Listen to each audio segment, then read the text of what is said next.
Oke, nah pemirsa, mau tahu nggak ciri-ciri kaki orang dengan kolesterol yang tinggi? Nah, saya sebutin ya. Jadi ciri-cirinya satu, tadi kan kita udah sama-sama tahu ya penyebab kolesterol tinggi itu bisa menyebabkan penyumbatan di pembuluh darah, salah satunya di kaki. Nah, gejalanya salah satunya adalah kesemutan.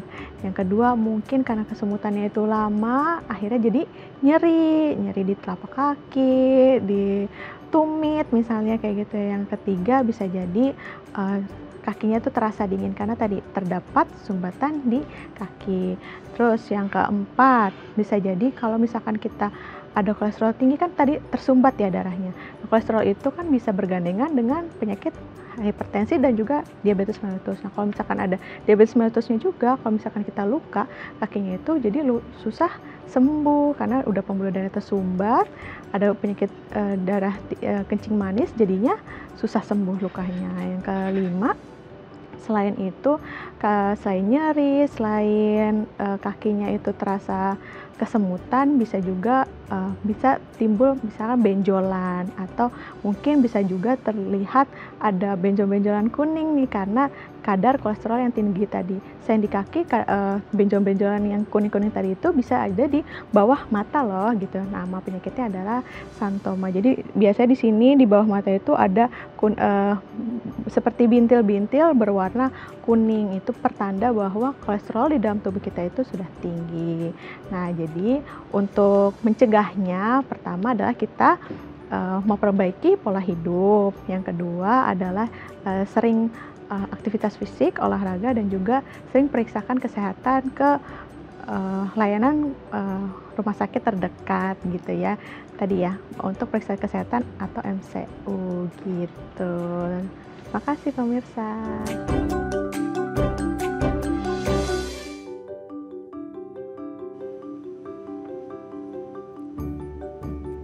Halo pemirsa, apa kabar Anda hari ini? Senang sekali saya Raden Matias dapat kembali menemani Anda dalam sebuah program talkshow inspiratif. Ini dia Bincang Sehati.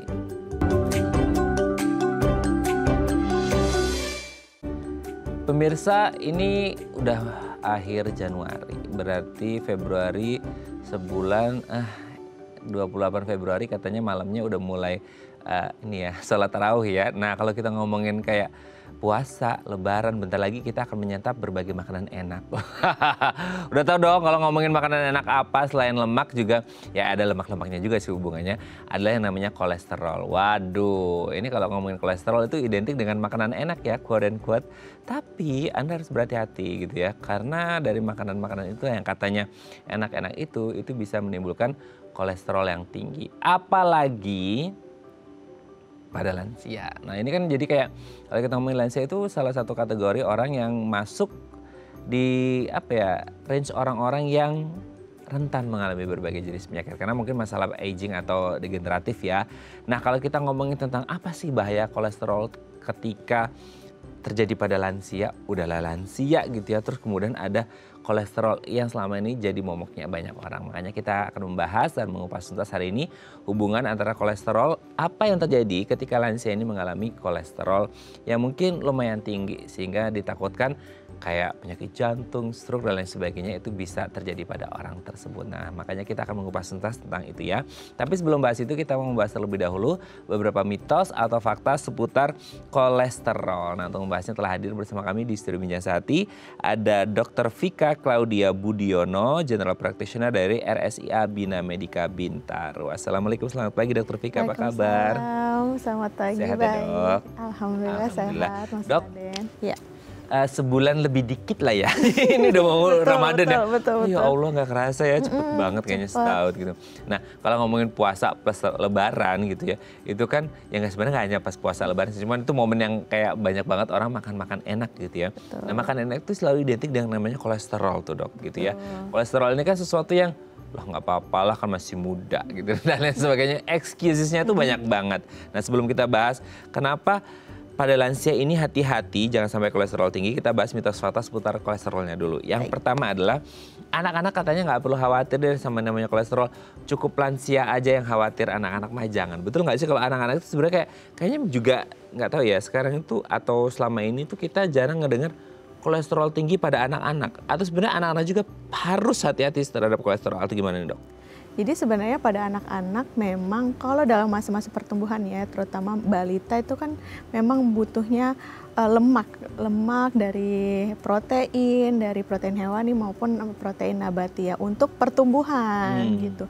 Tetapi ada juga penyakit karena kolesterol di usia dini gitu. Iya, tapi memang tidak banyak, sama seperti gula darah kan ada DM tipe 1, ada tipe 2. Kolesterol juga ada, tapi memang jarang sekali penyakitnya ada gitu. Tapi memang kolesterol itu tetap dibutuhkan untuk anak-anak gitu. Tapi karena itu untuk pertumbuhannya dia gitu. Tetapi kalau misalkan udah usia remaja, dewasa muda, apalagi yang lansia, nah itu kita udah mulai hati-hati. Karena udah mulai belakangan ini tuh banyak penyakit-penyakit yang kita taunya itu, adanya di usia lansia. Betul. Contohnya hipertensi, kolesterol, atau DM atau kencing manis. Itu tuh kita taunya mungkin nantilah usia-usia lansia 50 kita baru bisa kena. Tapi ternyata enggak loh sekarang.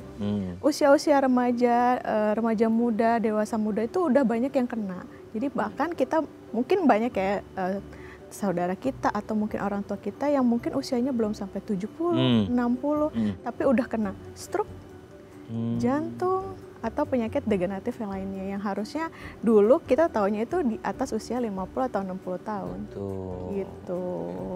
Tapi ada nggak sih dok, maksudnya kayak case-case tertentu anak-anak ini emang mungkin konsumsi kolesterolnya ya memang dibutuhkan, tapi kayak mungkin sama-sama konsumsi dengan jumlah atau porsi yang sama dengan anak yang lain, tapi ini efeknya beda ke anak ini. Mungkin karena masalah kongenital bawaan dari lahir atau kondisi-kondisi khusus sehingga akhirnya mungkin, atau yang tadi ya DM tipe 1 itu kan sudah bawaan. Itu yang akhirnya membuat kolesterol yang harusnya biasa aja jumlahnya pada anak-anak yang lain ini jadi agak berbeda efeknya gitu. Iya, tadi ada yang genetik tadi ya, yang memang dia dari lahir punya kadar kolesterol yang tinggi gitu. Jadi dari lahir pun atau dia udah mulai beranjak balita itu pasti dia ada penyakit-penyakit yang memang disebabkan oleh kolesterol yang tinggi. Contohnya sakit jantung, itu pasti udah ada gejalanya dari dia kecil. Tapi kalau selama itu tidak ada gejalanya berarti dia memang tidak ada kemungkinan ke arah penyakit seperti itu. Tapi ada nggak sih dok, maksudnya kayak dengan kondisi entah itu bawaan ataupun genetik ataupun non genetik ya, maksudnya yang didapat gitu, acquired, itu tuh efeknya dari kolesterol tinggi ke anak-anak tuh sama kayak dewasa atau beda atau gimana efek ke tubuhnya? Efek ke tubuhnya sebenarnya sih sama aja ya, nggak beda. Karena tadi kalau di anak kan dia memang kolesterolnya bisa lebih terserap karena untuk pertumbuhan. Betul, gitu. betul. Kalau di dewasa kan dia butuh, tapi kadang kita kan makannya lebih dari yang kita butuhkan. Itulah ya, lapar mata ya. Ya, jadi harus hati-hati ya. Makanan boleh enak tapi harus dijaga pemirsa ya. Jangan sampai kolesterol tinggi ya. Oke, kita lanjut yang kedua. Kolesterol itu buruk untuk tubuh kita. Nah, ini kan selalu kalau ngomongin kolesterol itu selalu identiknya buruk gitu ya. Gimana tuh dok? Enggak. Berarti nggak buruk ya? Nggak selalu. Nggak selalu. Oke, gimana tuh dok? Ya tadi ya kan sebenarnya di badan kita tuh memang butuh yang namanya kolesterol gitu untuk yang menjaga kestabilan tubuh kita, sama seperti air gitu ya. Kita kan di dalam tubuh kita ada air, ada lemak, ada berbagai macam mineral. Jadi kalau misalkan dibilang butuh tapi tidak selalu jahat. Kan kita ada ya namanya kolesterol jahat sama kolesterol baik. Jadi nggak selalu kolesterol itu jahat. Yang jahat adalah kalau kita berlebihan di yang jahatnya itu. Gitu. Kalau pikir kita nggak ngerti ini jahit. Itu jadi dua jahat dan baiknya gitu kan, nggak ngerti kamu baik apa jahat kan, nggak mungkin nanya gitu kan. Nah itu berarti harus kita angah dulu dong dari jenis makanan apa, jumlahnya juga itu bisa pengaruh dok. Betul, jadi ya tadi ya yang seperti udah disebutkan jenis-jenis yang jahat tuh pasti kayaknya yang enak-enak. Gitu. Ya. Berarti apa yang saya sampaikan tadi itu relate ya gitu ya. Sebenarnya sih yang baik juga enak, cuman memang kebiasaan kita mungkin mengkonsumsinya tinggi santan, terus goreng-gorengan ya. Biasanya kan ya kalau sayur-sayur, kol aja deh contohnya, enak nggak kol goreng? Mau jawab jujur apa bohong nih dong? Padahal kan sebenarnya kol itu kalau nggak digoreng kan bisa dimakan mentah aja. Tapi kan karena modifikasi gaya hidup dan kebiasaan kita akhirnya digoreng, jadilah timbul itu salah satunya. Coba saya tanya pemirsa, siapa yang pertama kali menciptakan kol goreng? Nah, siapa coba?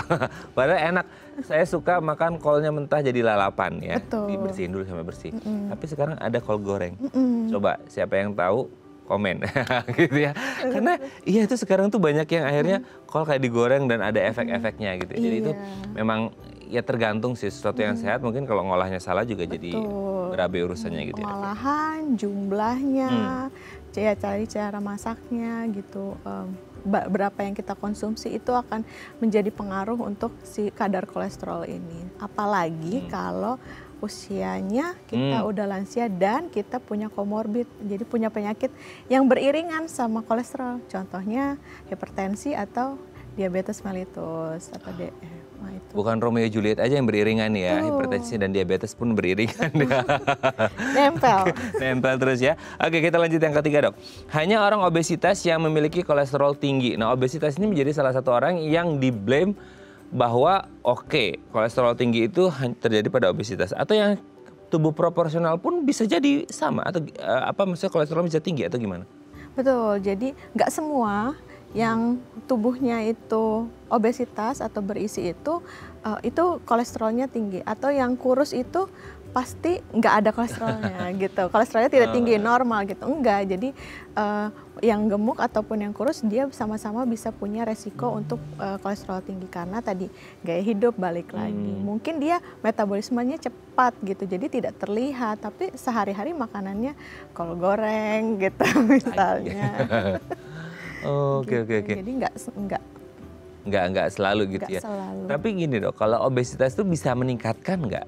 Betul, ya obesitas Risikonya. menjadi salah satu faktor risiko untuk si kolesterol tinggi ini. Kan biasanya gini, Dok, orang ya nggak ini kita bukan jadi social judgment bukan ya, tapi orang obesitas tuh biasanya pada umumnya kita tidak mengeneralisir, itu makannya kan lumayan banyak ya, karena kan mungkin untuk kebutuhan energi dia lumayan tinggi gitu, sehingga makanan yang konsumsi mungkin intake-nya lebih banyak daripada orang yang biasa gitu ya. Nah, itu juga pengaruh nggak sih akhirnya dengan jumlahnya gitu ya? Kalau ngomongin jenisnya pasti ya bisa jadi pengaruh banget, tapi kalau kayak jumlahnya itu juga bisa pengaruh dong. Iya, jumlah dan tadi jenis makanan dan cara pengolahannya.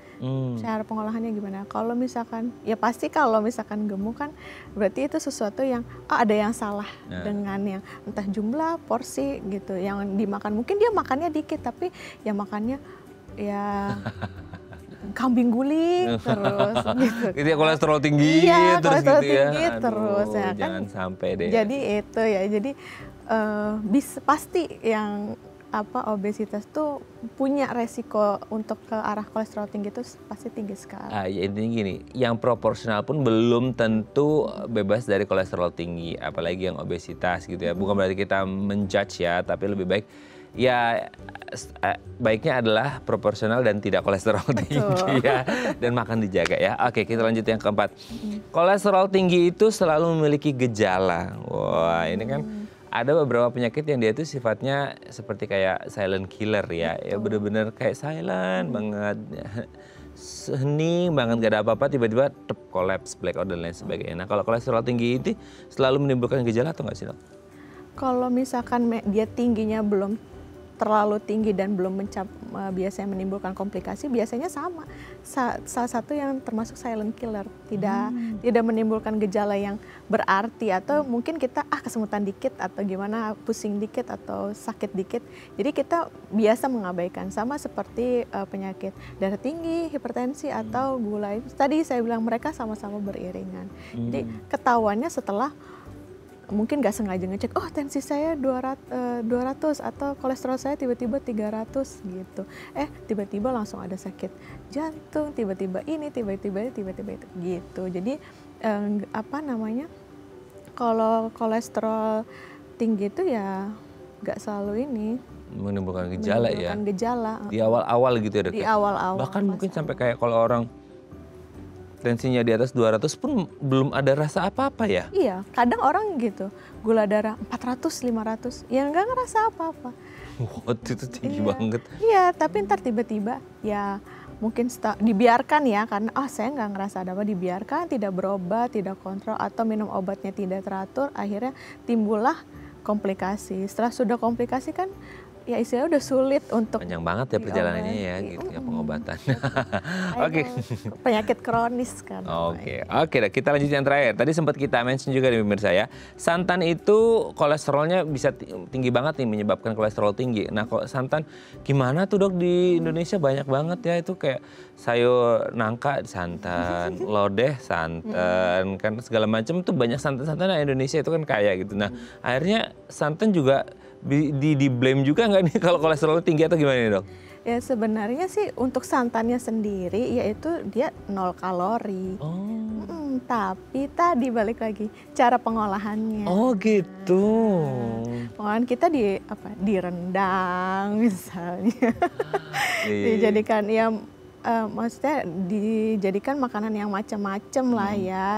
Jadinya itu karena proses pengolahannya akhirnya makanan-makanan itu jadi menyebabkan santan itu ada kalorinya. Kalau kayak kan sekarang banyak juga tuh kayak mungkin santan-santan yang instan dijual, yang santan murni dan lain sebagainya tanpa dimasak gitu ya. Itu kayak dicampurkan, ada kayak kemarin tuh saya lihat ada orang jualan kayak es campur ya atau apa gitu ya. Terus kemudian dikasih santan di atasnya gitu. Itu kalau kayak gitu masuk kalorinya tinggi juga atau enggak? Itu tadi esnya dicampur dengan sirup. Oh, and the gangsnya ya? Iya, itunya perintilannya itu. Oh, perintilannya itu yang akhirnya menyebabkan kenapa akhirnya tidak baik gitu ya. Sebenarnya semuanya itu mungkin awalnya mungkin baik, tapi mungkin salah cara pengolahannya, konsumsinya berlebihan dan lain sebagainya akhirnya menyebabkan itu jadi nggak bagus untuk kesehatan tubuh kita gitu ya. Oke dok, terima kasih sudah terjawab mitos faktanya. Nanti kita ngomongin kolesterol tinggi pada lansia di segmen selanjutnya ya. Oke pemirsa, kalau Anda punya pertanyaan seputar tema kita hari ini boleh tanya-tanya di 021 290 3244 atau di Instagram kami di @bincangsaat.tv. Kami akan segera kembali.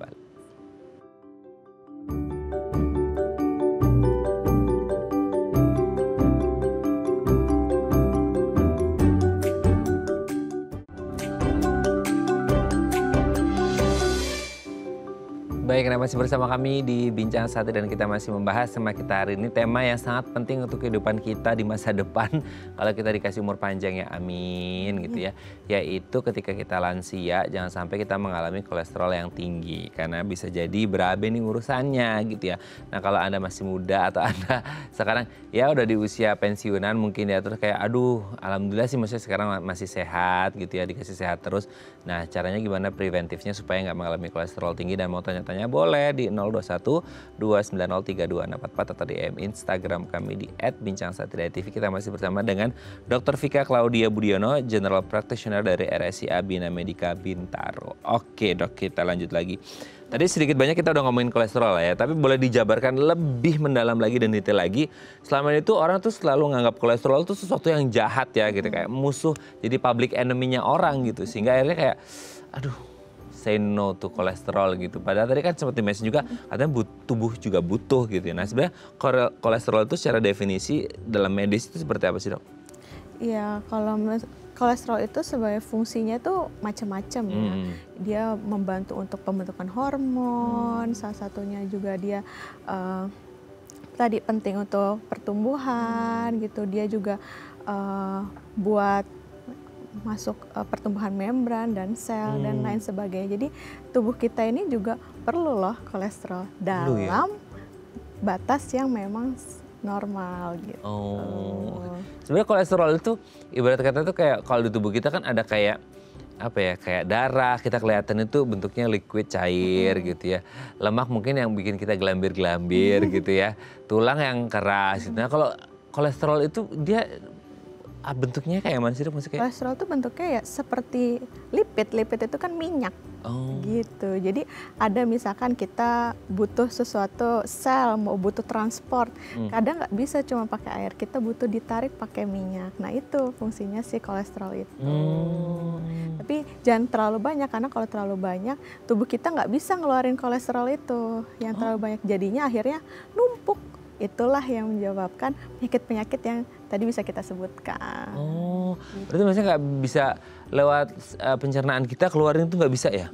Nggak selalu bisa. Biasanya yang mensekresi itu adalah organ hepar atau hati yang mensekresi atau memproses si kolesterol itu untuk bisa dibuang gitu dari hati. Jadi kalau misalkan tadi usia-usia lansia itu kan kita punya fungsi organ semuanya sudah mulai menurun. Nah, salah satunya adalah si hati ini. Nah, kalau misalkan kita tidak bisa buang, tidak bisa kita detox itu kolesterol, akhirnya dia balik kemana?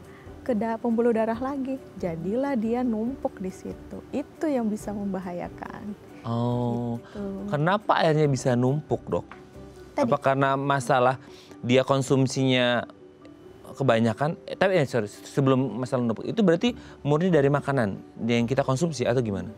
Ya kalau misalkan banyaknya prevalensinya adalah karena gaya hidup tadi. Salah satunya adalah makanan gitu, makanan yang berlemak, tinggi gula gitu, dan juga bisa juga kebiasaan-kebiasaan kita yang mager, malas gerak, kurang olahraga gitu. Kebiasaan untuk konsumsi alkohol misalkan, merokok, tadi salah satunya juga obesitas, itu menjadi salah satu faktor resiko yang akhirnya bisa menyebabkan penumpukan si kolesterol atau bisa kita bilang plak gitu di dalam pembuluh darah. Oke, selain dari makanan juga sedentary lifestyle ya, Dok ya, gitu ya. Jadi jangan pola hidup sedenter pemirsa, nggak boleh ya. Oke, tapi kalau tadi ngomongin kayak, oh itu kayak lipid, kayak semacam minyak gitu ya. Berarti identiknya orang, oh gorengan, Dok. Oh gini-gini yang berminyak, Dok. Apakah selalu diawali dari makanan-makanan yang berminyak atau enggak, maksudnya atau gimana? Dari kebanyakan memang yang berminyak, tapi tadi yang tinggi gula juga sama berpengaruhnya, karena tadi kolesterol, hipertensi, dan juga DM adalah penyakit yang bergandengan. Itu lagi disebut ya, dua sejoli itu ya, si diabetes mellitus dan hipertensi. Tapi kalau kita ngomongin selama ini kan sering denger ya, Dok ya, meskipun kayak iya harus kita akui bahwa tubuh kita tuh butuh kolesterol. Tapi ketika kita ngomongin selama ini tuh kalau kita googling gitu ya, pasti sering atau juga sering ada iklan-iklan lah gitu ngomongin nih kolesterol baik, kolesterol jahat. Itu maksudnya fungsinya si baik apa, jahat apa sehingga akhirnya dikategorikan ini baik, ini jahat gitu, Dok. Oke, jadi komponen kolesterol itu ada 3. Satu ada LDL atau low density lipoprotein, atau yang biasa orang-orang sebut dengan kolesterol jahat, si LDL. Yang kedua adalah HDL, yaitu high density lipoprotein, atau yang biasa orang sebut dengan protein baik, kolesterol baik. Atau yang ketiga adalah trigliserida. Itu masuknya dalam komponen kolesterol, atau kalau misalkan kita cek lab biasanya kolesterol total. Nah itu adalah kumpulan dari 3 macam kolesterol tadi gitu.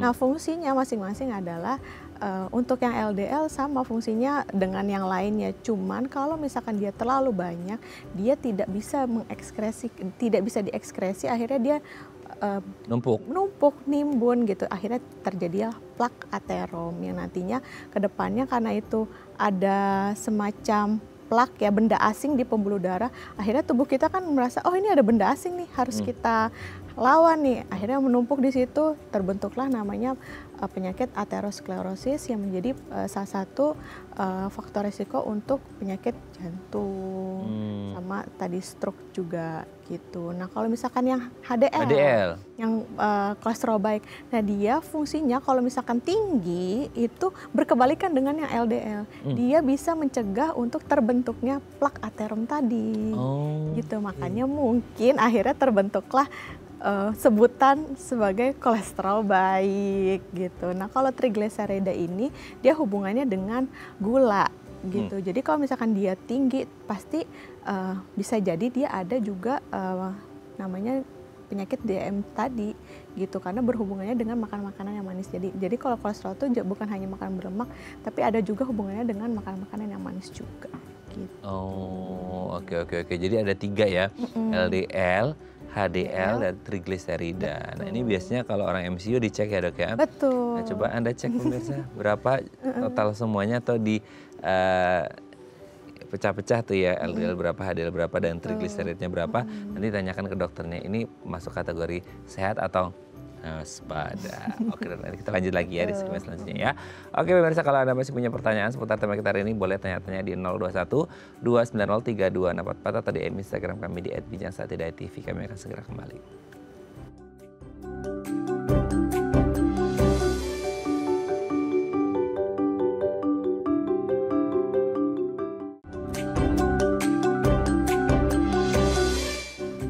Baik, Anda masih bersama kami di Bincang Sate dan kita masih membahas sama kita hari ini seputar kolesterol tinggi pada lansia. Kalau Anda punya pertanyaan seputar tema kita hari ini, boleh tanya-tanya di 021 290 3244 atau di Instagram kami di @bincang-tv. Kita masih bersama dengan Dr. Vika Claudia Budiono, General Practitioner dari RSIA Bina Medica Bintaro. Oke, dok, sekarang gini, kalau tadi ya ada LDL atau kolesterol jahat katanya gitu. Terus kemudian HDL kolesterol baik dan trigliserida. Nah, sekarang itu kan kalau biasanya orang MCU itu tiga-tiganya ini kan jadi satu kolom lah bahasanya gitu ya. Sehingga akhirnya ketemulah di breakdown ini LDL berapa, di HDL berapa, trigliserida berapa, dan akhirnya didapatkan si kolesterol total itu sendiri gitu. Nah, kalau ngomongin kadarnya, normalnya itu ada jumlah minimum maksimum dari si LDL, HDL, dan trigliserida nggak sih? Sehingga akhirnya orang ketika MCU ngecek, oh tahu nih bahwa kondisi ini LDL-nya ini udah kelebihan, HDL-nya kurang atau trigliseridanya kelebihan atau gimana? Ya betul, ada nilai acuannya, nilai normalnya ya. Jadi kalau untuk si LDL tadi kita tidak boleh lebih dari 130. Jadi kalau udah di atas 130 kita udah wanti-wanti nih. Apalagi kalau udah jauh di atas 130, wah itu kita harus waspada gitu. Nah kalau HDL ini kita malah harus tinggi gitu kadarnya. Karena dia tadi kan kolesterol, sebetulnya kolesterol baik dan dia fungsinya adalah berkebalikan dengan si LDL. Nah dia harus di atas 40 atau 60 baiknya di atas 60. Nah untuk trigliserid sama dengan LDL, dia tidak boleh terlalu banyak di dalam tubuh. Jadi di angka 150 udah harus lebih turun lagi dari itu. Nah kalau untuk kolesterol total itu biasanya harus di bawah 200 mg per desiliter gitu Mas Radit. Apa yang terjadi kalau orang ini udah lebih dari 200? Tadi tergantung. Kalau misalkan dia masih awal-awal tadi tidak bergejala gitu ya. Kalau misalkan masih 200, 210, 250 mungkin masih tidak ada gejala. Kan ini penyakitnya tahunan ya. Kita pupuk dari kita masih muda. Investasi yang tidak baik. Betul, ya. Gitu. Nah nanti saat biasanya ketahuannya tadi pas kita sudah lansia atau kita udah berumur atau mungkin karena kita secondary lifestyle-nya itu udah buruk sekali, akhirnya mulai merasakan gejala nih. Nah pas kita cek, wah langsung kaget, oh kolesterol kita 300 gitu.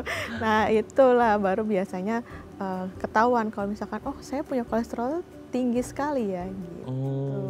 Tapi kolesterol tuh bisa up and down gitu nggak sih dok? Naik turun, maksudnya kayak makannya, terus pola hidupnya, ya tadi ya lifestyle-nya itu bisa jadi kadang sehat, kadang nggak sehat gitu ya. Karena ada orang yang lagi dapat hidayah sehat, lagi males ya cheating-nya banyak gitu. Itu bisa naik turun atau enggak? Betul, jadi kalau kolesterol beda dengan tadi yang penyakit yang saya sebutkan, hipertensi dan juga diabetes itu dia tidak selalu tinggi karena mainly faktornya adalah secondary lifestyle. Sama sih yang kedua juga seperti itu, cuman ini masih bisa kita kontrol kan kalau kolesterol. Kalau makan makanan kita bernutrisi, yang real food, terus kita aktivitas fisiknya banyak, tidak merokok misalnya, tidak minum alkohol, terus berat badan kita juga terkontrol, itu biasa kadar kolesterolnya bisa turun. Beda dengan dua penyakit yang tadi saya sebutkan gitu. Kalau yang itu kalau sudah kena berarti udah tidak bisa diperbaiki lagi. Gitu. Kan ada dok mungkin ya ini orang MCU nih ya, orang MCU kan disuruh puasa juga tuh berapa jam? 8 sampai 10 jam ya? Betul. Berapa lah sekitar kurang lebih gitu ya. Terus kemudian dia dicek nih gitu. Ya katakanlah kolesterol ini in total LDL-nya tinggi, LDL-nya trigliseridnya tinggi gitu. Terus kayak waduh ini gini segala macam resiko ini. Habis itu dia entah berapa, selesai 6 bulan atau 1 tahun lagi dicek lagi bisa jadi di bawah, maksudnya bagus banget, Mas. Itu bisa terjadi kan atau gimana? Bisa tadi. Biasanya kalau saya sih kalau edukasi pasien, kalau misalkan kadar kolesterolnya tidak terlalu tinggi, biasanya saya coba ubah pola hidup gitu. Coba diubah pola hidupnya tadi dari makannya, mungkin aktivitas fisik yang ditambahin dan segala macam. Tapi kalau misalkan setelah saya cek ulang, misalkan nanti kontrol lagi ya seminggu atau sebulan ternyata masih tinggi, baru saya akan sarankan untuk meminum obat-obatan gitu. Jadi memang first terapinya itu bukan obat, tapi memodifikasi lifestyle ya. Tuh. Nah, misal gini dok, nih katakanlah di tanggal 1 Januari gitu ya, ada yang cek ke dokter bahwa ini tinggi nih, LDL tinggi, LDL rendah, trigliseridnya tinggi. Terus kayak coba deh dimodifikasi lifestyle-nya gitu ya, dicoba sekitar sebulan datang lagi, dokter bisa menentukan bahwa oh ini kolesterol udah mulai tinggi banget, nggak bisa diapa-apain, harus obat, atau kayak oh ini udah mulai turun. Itu bisa dicek berkala seperti itu atau gimana? Iya, minimal sih kalau untuk cek kolesterol itu 1 tahun sekali. Tapi kalau misalkan kita sudah ada gejala atau mungkin kita merasa kayaknya gaya hidup kita kemarin ini kan abis tahun baru, abis Natal, tahun baru, terus Imlek, terus nanti ada kan itu banyak ya, kayaknya kita perlu cek. Nah itu boleh sih cek gitu. Atau tadi kalau atas arahan dari dokter karena oh ini masih agak tinggi, kita kontrol lagi. Nah itu bisa dilakukan cek berkala. Tapi sebenarnya minimalnya sih 1 tahun sekali ya. Gitu. Tapi kan kalau kayak usia-usia lansia yang ya tadi udah sempat kita bahas ya, aging lah, degeneratif, apalagi ada komorbid dan lain sebagainya. Itu kan lebih challenging lagi, lebih menantang ya. Dalam arti kayak apa masih oke kalau setahun sekali, atau kayak apalagi kalau tadi ada bestian 2 itu ya, si hipertensi dan diabetes, itu bisa lebih cepat atau gimana? Tergantung kondisinya atau gimana sih dok? Betul, biasanya sih kalau untuk usia-usia lansia kan di pemerintah juga ada program dari Posbindu ya biasanya kan. Sebulan sekali itu biasa suka dicek tuh 3 itu, kolesterol, gula sama asam urat biasanya. Itu suka ada pemeriksaan gratis di Posbindu, biasanya sih 1 bulan sekali. Tetapi kalau misalnya tadi sudah ada komorbid, sudah ada gejala, biasanya bisa lebih cepat, bisa mungkin 2 minggu sekali gitu, berdasarkan tadi arahan dari dokter. Karena dokter, kalau kolesterol ini kan terapinya nggak yang terus menerus ya, seperti yang duo tadi. Ini kalau misalkan dia sudah turun, bahkan mungkin jauh di bawah normal, kita biasanya stop obat gitu. Tidak seperti yang 2 yang lainnya, tidak boleh sama sekali stop. Kalau kolesterol, kalau kita rasa oh ini sudah oke, misalkan 2 bulan berturut-turut sudah normal, berarti kita anggap gaya hidupnya udah oke nih. Itu berarti dia boleh stop untuk konsumsi obat kolesterol, tinggal dilanjutkan pola hidup yang 2 bulan kemarin gitu. Oke. Jadi disesuaikan, kalau ini udah oke nih, kayaknya udah modifikasi lifestyle udah oke, udah stop bisa gitu ya. Oke dok, nanti kita lanjut lagi ya di segmen selanjutnya ya. Oke pemirsa, kalau Anda masih punya pertanyaan seputar tema kita hari ini, boleh tanya-tanya di 021 290 32644 atau DM Instagram kami di @bincang1.tv. Kami akan segera kembali.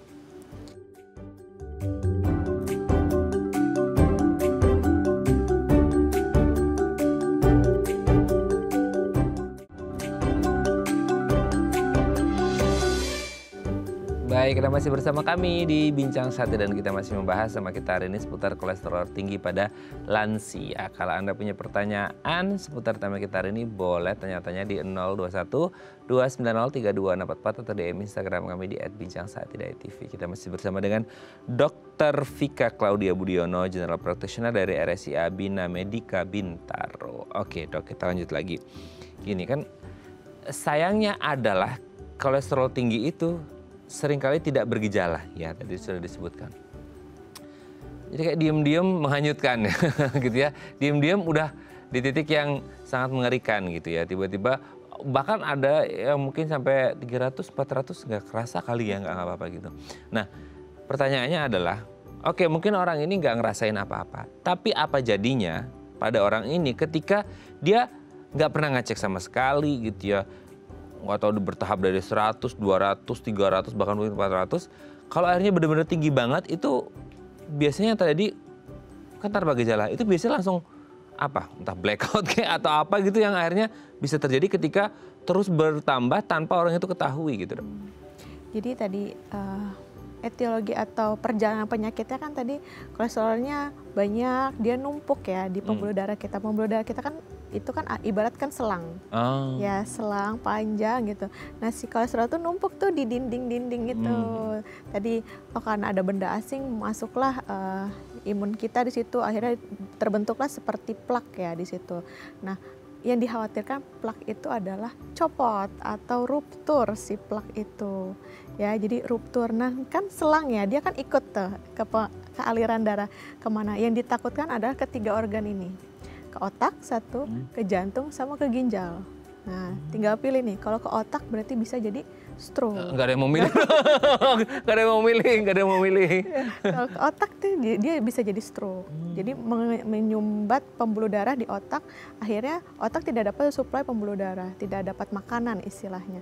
Akhirnya terjadilah penyakit stroke. Yang kedua adalah ke jantung, sama dia menyumbat misalnya pembuluh darah, apalagi pembuluh darah besar ya yang ada di jantung, akhirnya darah tidak bisa masuk ke dalam jantung, akhirnya jadinya gagal jantung. Mungkin tadi bisa jadi jadi meninggal gitu ya. Nah yang ketiga adalah ke ginjal, jadinya gagal ginjal gitu, bisa jadi cuci darah dan segala macam. Itu karena si plak itu tadi ruptur atau copot dari tempatnya gitu. Nah sebelum gejala-gejala itu yang parah itu, nah plak itu kan tadi selang itu kan ada plak ya di situ ya. Berarti kan dia menyumbat aliran ya. Betul. Aliran itu udah tersumbat, nah itu biasanya udah mulai timbul gejala kecil-kecil. Contohnya tadi kesemutan, gampang capek, karena aliran darahnya kan biasanya 100 misalkan jadi 50 karena ada sumbatan. Nah, aliran darah ke otaknya kurang jadi kita cepat lelah gitu ya. Aliran darah ke tangan-tangan kita nih, ke ujung-ujung jari berkurang juga, jadinya sering kesemutan.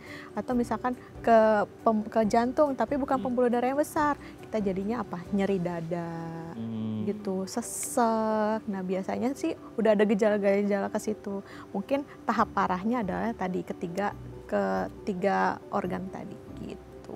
Masalahnya tuh kayak sesek dan lain sebagainya, mudah lelah, itu kan sesuatu yang agak nyaru ya, Dok ya. Bias banget nih, maksudnya kayak mungkin memang lagi kecapean dan lain sebagainya. Karena kan dia sifatnya kronik, jadi kayak menahun orang udah mulai kayak beradaptasi gitu nggak sih? Kayaknya kayak ya nyaru dan akhirnya orang nggak notice bahwa itu sebenarnya gejala kolesterol tinggi, itu bisa terjadi kayak gitu. Iya, itu makanya disebutnya sama silent killer itu tadi. Jadi kita nggak ngerasa ini kayaknya gejala apa, mungkin saya capean, mungkin saya agak sedikit stres, jadi mungkin tengkuknya jadi suka pegel-pegel gitu, mungkin saya salah bantal atau gimana, padahal padahal ternyata bisa jadi itu adalah salah satu gejala dari kolesterol yang tinggi gitu. Kita kebiasaan untuk mengabaikan kan, ya mungkin budayanya di sini kalau belum parah biasanya nggak ke rumah sakit gitu. Itu pernah nggak sih, Dok, ketemu kayak kasus orang datang dengan kolesterol yang tinggi banget gitu? Banyak Ya? Banyak. Dan pernah ketemu di angka berapa, Dok? 400-an ada, bahkan Itu orangnya nggak ngapain?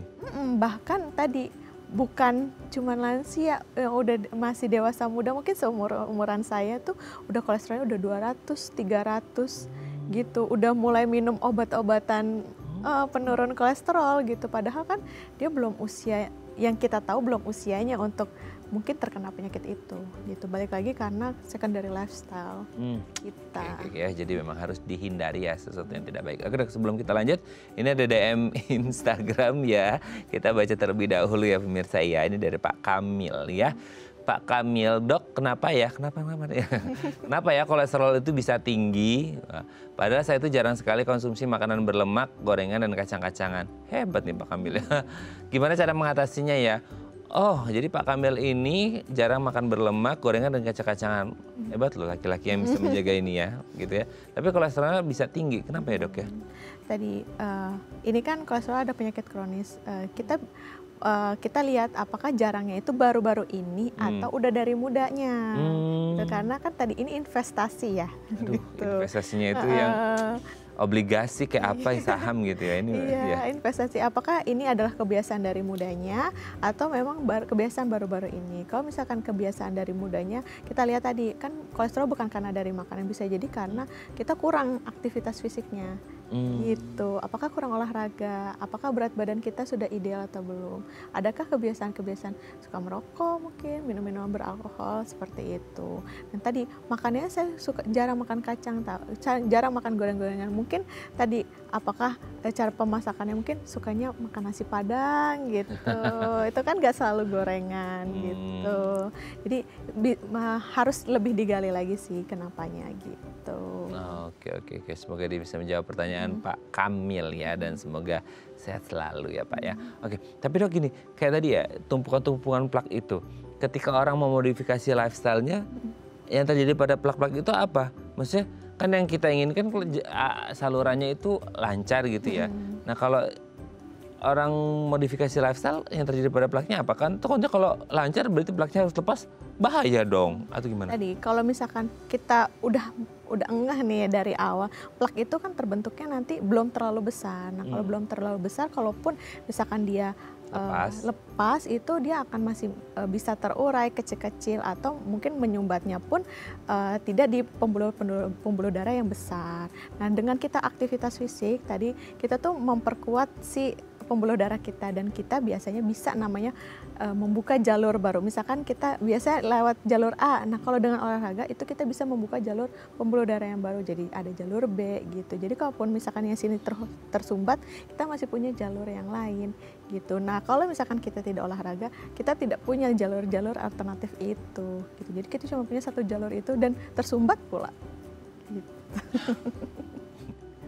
Ya jadi kita mau pilih jalur yang mana ya kalau Anda kreatif dan inovatif dan disiplin gitu ya, dengan pola hidup Anda yang lebih sehat, ya Anda bisa membuat jalur baru, atau kalau perlu ya jangan bikin jalur baru karena Anda sudah sehat tanpa kolesterol dan plak itu gitu ya. Oke, nanti kita lanjut lagi ya di segmen terakhir ya. Oke pemirsa, kami akan kembali saat lagi, tetap bersama kami di Bincang Sehati.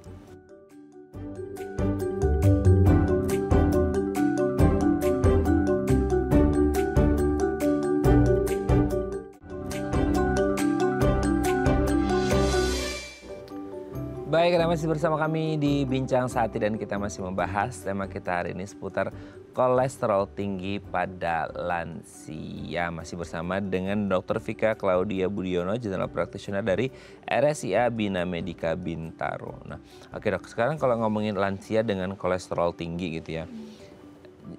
Soalnya gini ya, bukan stereotip ya. Kebanyakan lansia itu ya banyak sih lansia yang sehat, tapi mostly kan lansia itu ada aja satu gangguan kesehatannya, entah hipertensi lah, entah diabetes mellitus atau penyakit-penyakit yang lain. Nah kalau akhirnya si lansia ini mengalami kolesterol tinggi, itu pengobatan yang dilakukan kan apakah murni hanya untuk kolesterolnya aja atau mempertimbangkan kondisinya yang lain gitu ya, dengan gulanya yang mungkin tidak terkontrol dengan baik, itu harus pengobatan paralelnya atau gimana, itu ada apa ya SOP-nya nggak sih, standarnya secara medis supaya sama-sama tertangani dengan baik gitu? Ya tadi biasanya kalau misalkan pasien-pasien lansia itu kan dia fungsi organnya juga udah menurun, betul. Jadi memang harus diperiksa secara keseluruhan, terutama penyakit kolesterol, hipertensi dan juga diabetes mellitus, karena itu penyakit terbanyak ya yang terutama di Indonesia, prevalensi penyakit terbanyak yang dialami oleh kebanyakan masyarakat di Indonesia. Jadi memang harus dilakukan pemeriksaan menyeluruh terlebih dahulu. Pun kalau misalkan kita memberikan obat, kalau tadi ternyata lewat pola gaya hidup itu tidak bisa, akhirnya kita terpaksa memberikan obat ya, kalau bisa harus dirutinkan gitu, sampai memang tadi kita lihat, oh kolesterolnya sudah bagus, tidak usah. Tapi beda ya dengan penyakit darah tinggi ataupun kencing manis, tadi hipertensi atau DM, itu kalau misalkan sudah bagus, bukan berarti artinya sembuh, gitu. Artinya dia terkontrol karena meminum obat, gitu. Jadi kalau untuk lansia-lansia, makanya kalau di Posbindu gitu, pasti pemeriksaannya menyeluruh gitu, nggak cuman saya mau periksa kolesterol aja, karena nanti penyakit yang lainnya jadi tidak terdeteksi, padahal kan saling sambung menyambung gitu. Dok, semisal gini, sebelum kita ngomongin treatmentnya pakai obat gitu ya, orang kan pasti ya kita tidak akan konservatif dulu lah ya gitu, maksudnya pakai modifikasi lifestyle tadi kita udah bahas. seberapa besar sih dampak modifikasi lifestyle pada tingginya kolesterol sehingga akhirnya plak-plak ini bisa lurus secara perlahan, tidak yang udah gede-gede gitu ya, yang akhirnya bisa terurai lagi jadi tidak membahayakan saluran pembuluh darah kita. Itu dengan makanan dijaga, olahraga dan lain sebagainya, itu ngefeknya kemana? Maksudnya kayak apakah bisa menghilangkan si plak-plaknya ini jadi bersih tanpa harus ada penyumbatan atau gimana? Oh, kalau misalkan bersih sampai 100% sih tidak ya. Karena itu balik lagi, kan kita tidak tahu dia plaknya menempelnya seberapa banyak, seberapa besar, dan ada di mana plak-plak itu. Tapi itu akan mengurangi resiko kita untuk terjadinya komplikasi ke depannya gitu. Jadi kalau misalkan yang sudah ada plaknya, ya sudah, ya selagi dia tidak membahayakan, kita teruskan hidup secondary lifestyle kita yang baik gitu ya, supaya tidak terjadi plak-plak yang baru atau bahkan sampai besar gitu. Jadi memang pola hidup yang baik itu harus dijaga dengan bukan hanya dengan makanan tapi aktivitas fisik juga. Oke, mungkin tidak langsung bablas loss gitu 100% hilang. Nah, kalau sifatnya pakai obat dia bisa hilang 100% atau tetap nggak bisa juga atau gimana? Sama, kalau pakai obat juga tidak 100%, tapi tadi kita mengurangi kadar yang si LDL itu tadi gitu. Kita mengurangi supaya tadi tidak terbentuk plak baru atau malah buat besar plak yang udah ada gitu. Jadi itu kita kalau bisa dikurangin, karena tadi kan kita tetap butuh, tapi dalam kadar yang memang seharusnya gitu. Berarti tidak ada cara untuk benar-benar menghilangkan, karena dulu kan di awal pasti kita dilahirkan di pembuluh darah nggak ada plaknya kan dok, itu bersih lah ini berarti gitu. Ya kita ngerti lah kayak pipa di rumah juga kalau udah pemakaian pasti ada lumutnya lah, ada kotorannya nyangkut-nyangkut seperti itu ya. Itu berarti tidak akan bisa bersih 100%, tapi dengan adanya obat, dibantu terapi obat dan lifestyle yang dimodifikasi, itu bisa meminimalkan risiko dong berarti. Betul, meminimalkan resiko untuk terjadinya komplikasi ke depannya gitu. Yang tadi kita takutkan ketiga organ tadi gitu. Tapi itu maksudnya kayak ya ini bukan pilihan ya, ini bukan pilihan ya Allah, ini bukan pilihan gitu ya. Itu tuh bisa nyangkutnya kemana dulu itu tidak ada yang tahu. Ada yang tahu, tidak ada yang tahu, karena tadi itu sulit untuk dilihat karena pembuluh darah kita kan tersebar di seluruh tubuh ya, mau yang besar maupun yang kecil itu tidak bisa terdeteksi. Makanya terdeteksinya tiba-tiba, oh tiba-tiba stroke, emang punya riwayat apa? Biasanya kadang nggak tahu, pas kita cek, oh kolesterolnya tinggi, dibarengi dengan tensinya tinggi, oh gulanya juga tinggi, atau mungkin tensinya aja yang tinggi, akhirnya terjadilah penyakit komplikasi itu, stroke atau jantung. Ini biasanya kemarin sakit apa? Enggak ada sakit apa-apa, darahnya mungkin tinggi-tinggi sedikit aja gitu. Padahal dia nggak tahu saat kejadian itu, waktu dia kolaps istilahnya ya, oh tensinya 200, disertai dengan kolesterolnya yang tinggi 300 gitu. Biasanya itu karena silent killernya itu, benar-benar kita mengabaikan itu, merasa kita tidak sakit jadi tidak perlu ke rumah sakit, tidak perlu cek. Nah, pentingnya itu MCU. Pentingnya MCU ya. Betul. Untuk mengecek kesehatan kita supaya tidak terjadi hal-hal yang tidak terjadi hal-hal yang tidak diinginkan. Betul. Gitu ya. Semoga ini bisa menjadi pembelajaran kita bersama ya. Oke, terima kasih Dr. Vika. Akhir minggu ini ditutup dengan hal baik gitu ya. Upaya untuk menyadarkan kita semua, semoga kita semua terbebas dari namanya kolesterol tinggi. Betul. Dan kita semua sehat selalu. Terima kasih Dr. Vika. Sehat terus, salam untuk keluarga di rumah dan teman-teman di RSIA Bina Medika Bintaro. Selamat pagi, assalamualaikum. Oke pemirsa, itu tadi perbincangan kita dengan Dr. Vika. Semoga bermanfaat ya, dan jangan lupa untuk terus menyaksikan konten-konten inspiratif kami di platform Daai Plus. Saya Raden Madlias pamit, sampai jumpa dan selamat kembali beraktivitas di hari Jumat yang indah ini. Ingat, makan enak boleh tapi harus yang sehat ya, supaya nggak kolesterol tinggi. Sampai jumpa.